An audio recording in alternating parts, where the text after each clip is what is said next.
Party भी कह रही है कि शुरू से ही बदले की भावना से सरकार काम कर रही है। डिसीजन रिव्यू होने हैं, कॉन्ट्रैक्ट रद्द करने हैं और तमाम बहुत सारी चीज़ें हैं।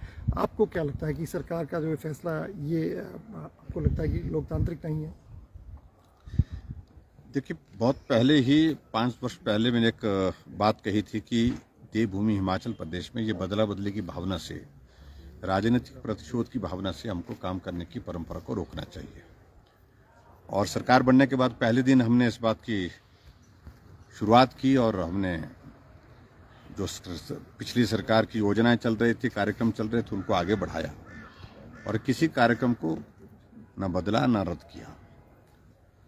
लेकिन मुझे उम्मीद थी कि वर्तमान सरकार भी उसी तरह से हिमाचल प्रदेश में करेगी। थोड़ी निराशा इस बात पे जरूर हुई है कि एक तारीख तय कर दी उन्होंने कि 1 अप्रैल 2022 के पश्चात हिमाचल प्रदेश में जितने भी इंस्टीट्यूशंस खुले हैं, जितने भी हमारे दफ्तर खुले हैं अलग अलग विभागों के, और उसके साथ साथ में जो नोटिफिकेशंस हुई हैं और फंक्शनल होने के बावजूद भी उनको रिव्यू किया जाएगा। जहां तक रिव्यू करने की बात है उसमें समझता हूं मैं, चलो उसमें उचित है, रिव्यू करने का अधिकार सरकार के पास। लेकिन जो इंस्टीट्यूशन, जो दफ्तर खोलने के बाद, जो ऑफिस खोलने के बाद फंक्शनल हो गए, बीडीओ ने वर्किंग शुरू कर दी, तहसीलदार ने काम शुरू कर दिया, एसडीएम ने वहां पर पूरी जो है वो ऑफिस की कार्यवाही शुरू कर दी है, एससी एक्शन सब अपने अपने काम करके वहां दफ्तर में जो एक व्यवस्थित ढंग से सारी चीजों को चला रहे हैं, उनके बारे में इस प्रकार से रिव्यू करना, रिव्यू करने के बाद उनको रद्द करने की बात करना, ये बहुत दुर्भाग्यपूर्ण है।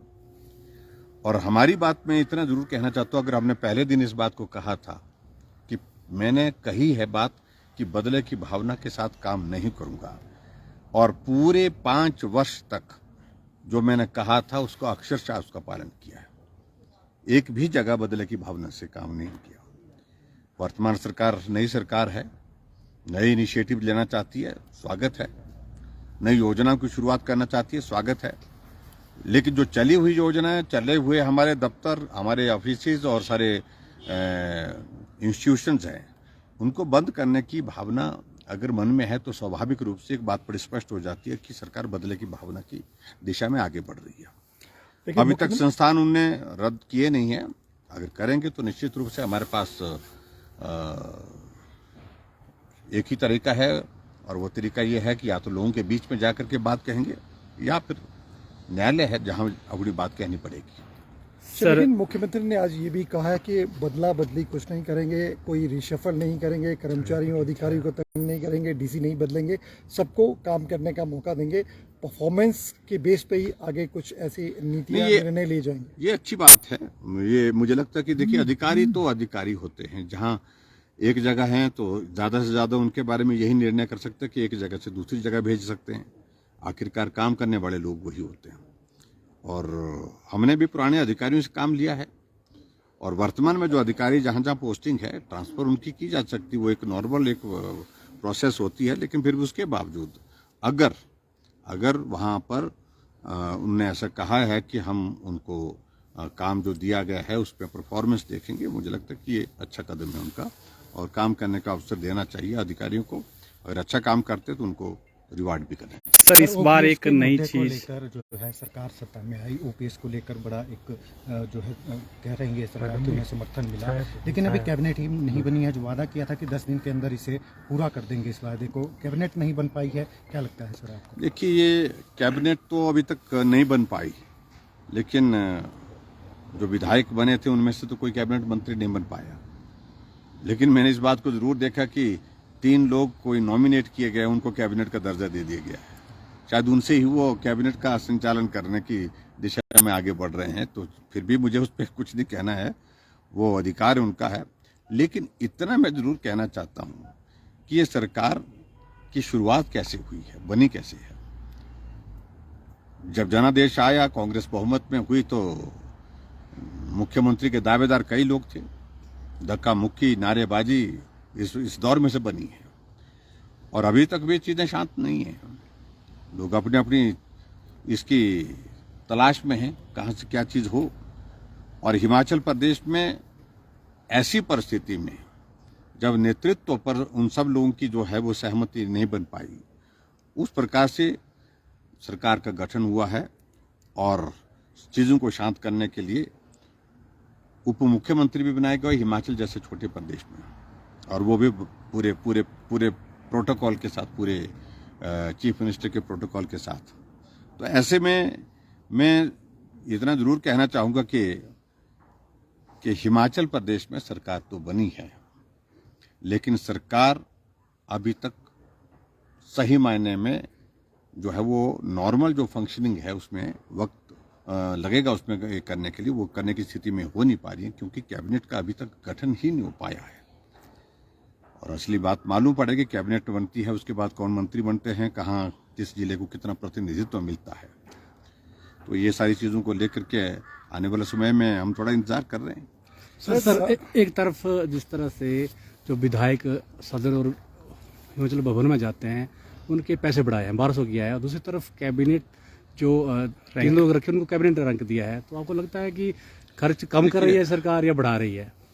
ये तो वही बात है ना कि एक मतलब 4 कदम चलने के बाद 4 कदम पीछे हो गए, इस तरह से एक तरह की प्रक्रिया। मुझे नहीं लगता कि उससे प्रदेश की आर्थिकी को बहुत बड़ा कंट्रीब्यूशन हो पाएगा, लेकिन फिर भी उन्होंने निर्णय लिया, उस पर मैं कोई टिप्पणी नहीं करना चाह रहा हूँ।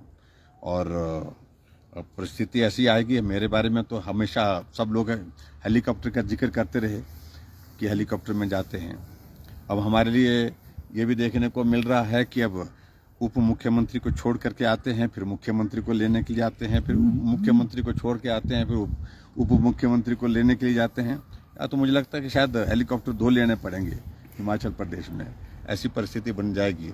कहीं तीसरा उप मुख्यमंत्री बन गया तो 3 लेने पड़ेंगे। तो ऐसी सारी चीज़ों को लेकर के मैंने 5 वर्ष तक बहुत सुना है। मैं अभी जल्दी में कुछ कहना ही नहीं चाह रहा हूँ। जहाँ बात कही जा रही है कि हम जनता के पैसे को बचाना चाहते हैं, यानी कि फिजूल खर्ची को रोकना चाहते हैं, तो फिजूल खर्ची इस प्रकार से तो नहीं हो सकती है कम, जिस प्रकार की सारी चीजें घटित हो रही है। सर भाजपा विधायक दल की बैठक कब तक होगी? एक्सपेरिमेंट हुआ है, उप मुख्यमंत्री का एक्सपेरिमेंट हुआ, आपको क्या लगता है जिस सिचुएशन से हिमाचल प्रदेश गुजर रहा है? देखिए, एक परिस्थिति है वहां पर, उनके सामने राजनीतिक परिस्थिति है, व्यवस्था है। वो हिमाचल जैसे छोटे से प्रदेश के लिए मैं समझता हूँ कि ये पहली बार ऐसी व्यवस्था की सरकार हमने देखी है जहां मुख्यमंत्री के साथ उप मुख्यमंत्री बनाना पड़ा। सर विधायक दल की कब तक बैठक होगी भाजपा की? और बहुत जल्दी करेंगे, पार्टी का निर्णय, हमारी चीजें सेटल्ड होती हैं, उसमें कोई किसी तरह की कोई आपत्ति, किसी तरह की कोई दिक्कत नहीं होती है। अभी विधानसभा का सत्र शुरू होने से पहले विधायक दल की बैठक होगी और उसमें बैठक में सर मुख्यमंत्री कह रहे हैं कि अभी जो सत्र है उसमें देरी हो सकती है, महीने के आखिर में हो सकता है या जनवरी तक जा सकता है। आपको क्या लगता है? मुझे मालूम नहीं कि अब देरी की वजह होनी चाहिए। मेरा तो मानना यह है कि सत्र होना चाहिए और जो विधायक चुने हैं चुन करके उनको शपथ होनी चाहिए, ताकि एक नॉर्मल जो विधायक की फंक्शनिंग जो है वो शुरुआत हो जाए। प्रोटेम स्पीकर अभी तक नॉमिनेट किए हैं और उसके बाद फिर वहाँ पर स्पीकर का भी इलेक्शन होना है। तो ये बहुत ज़रूरी है ताकि विधायकों को अलॉटमेंट, अकोमोडेशन की और बहुत सारी चीज़ें उसमें होती हैं, वो सारी चीज़ें उसमें नियमित होनी चाहिए। एक महत्वपूर्ण सवाल है सर, लगभग 43% वोट शेयर दोनों जगह मिला है, 1% का लगभग डिफरेंस है। क्या लगता है, क्या ऐसे फैक्टर है? अभी इस पे कुछ मंथन? देखिए, ये पहली बार हिमाचल प्रदेश में ऐसा हुआ कि 1% से कम जो है वो जनादेश वर्तमान सरकार के पास है, यानी कि 37,000 वोट का मात्र। और ऐसे में जनादेश की दृष्टि से मुझे लगता है कि प्रदेश सरकार को पूरे जनादेश का सम्मान करना चाहिए और विपक्ष को हल्के में नहीं लेना चाहिए, क्योंकि अगर वोट शेयर की बात आती है तो हमारे वोट शेयर में मात्र 0.9% का अंतर है। Thank you.